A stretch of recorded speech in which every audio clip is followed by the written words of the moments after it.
Okay, it's Steve, Metal and Wood Channel. It's a little bit more of a clear day. I'm going to tell you some things about what's going on with this trip in China. And I've been here 2 months. Tell you what it's about and everything. Take a look. I'm going to film out the window here. Okay, so it's not raining. It's not so cloudy.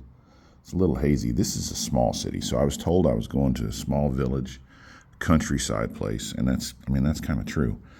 This area's got major world fame for the peaches. You know, I don't know how it compares to Georgia, but there's a huge amount of peach trees grown. Like, you drive for miles and miles, it's all peach trees. And I guess most of them are small. I guess they grow larger at some point in time, but I don't know much about it. But they handed me a yellow peach. It's on film yesterday. It was delicious. It's like, I'm not a big eater of peaches, but I could easily be a big eater of peaches if everything was like that beautiful yellow peach. And so I have to kill a couple days because I've been doing customization, and long story short, things just aren't perfect and ready right now. I have to kill a couple days time. So I got hooked up with the family and friends of the factory. I'm really close to the factory. You might be able to tell from just everything I've been saying for a year. I used to be called a con man about a year ago because some guys in the United States, I guess they're jealous or something. They did everything they could to try to discredit the channel that was growing on YouTube, and the fact that I was trying to get good saws, and they were acting like I was just full of shit, which everyone's full of shit until you sit on the toilet. But I'm not full of shit. I'm here in China, and so I've been hanging out with these guys, right? And really good bunch of guys, but every now and then another one will circle through the crew, and we're eating dinner and stuff. And the custom in China for eating dinner is you order just a whole bunch of damn food, and it's at a round table. And if your party's not big enough at the restaurant, I mean, you don't get to take the table, you know, if you only got like 4 or 5 or 6. So they wanted to eat at this one restaurant, so I guess they got some more buddies down there. And this one buddy, you know, sometimes you got a cocky buddy in the group or arrogant buddy, and this young guy, he's got his haircut all funny looking, and you can tell he's loud. You know the guy, the one guy I'm talking about. So he was fucking with me in dinner time, and it was pissing me off, mainly because, you know, I speak English and I don't speak much Chinese, and I got to use the translator. And he was so damn loud, my ears were hurting.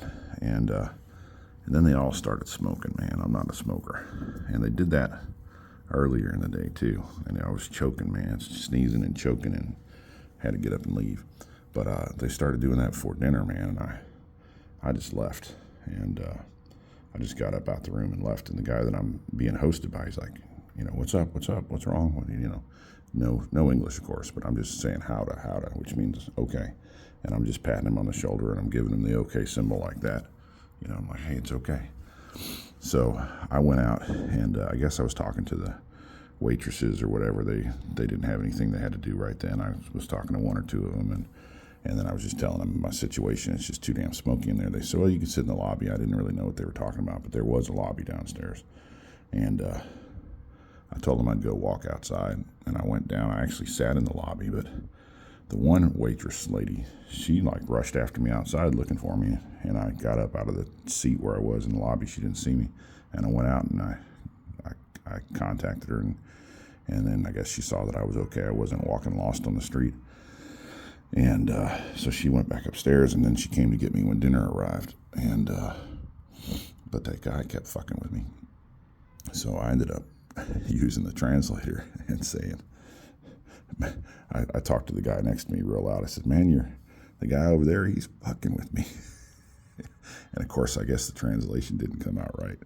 And then I said, he's teasing me.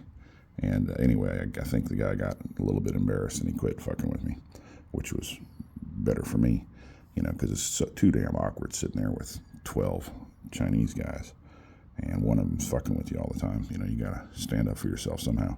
Of course, you can't have a fist fight in China. I don't want to wind up in the pokey in China. It'd be too difficult. But so I got that handled. That situation resolved. That was cool. And then, of course, after dinner, everybody wants to smoke again. So I try to be courteous, and I'm like, hey, look, everybody, go ahead and smoke. I'm just going to step outside. You guys enjoy yourself. And it worked. It was smooth. It wasn't awkward, and they did. And I think that's an alarm sound going off for the laundry. I'm going to have a little help doing some laundry here in a minute. But so that's cool. So I'm killing some time. So I'm going to go back to the factory tomorrow and get things rolling. See if I can't get things started on this project. And I guess I'm wrapping up my time in China. I guess I got to get back to the United States. Everybody's thinking I'm going to start living here. I got a friend that's like, but you are coming back, aren't you? Aren't you coming back? Of course I'm coming back, but I joke about saying I'll stay here another 30 or 45 years.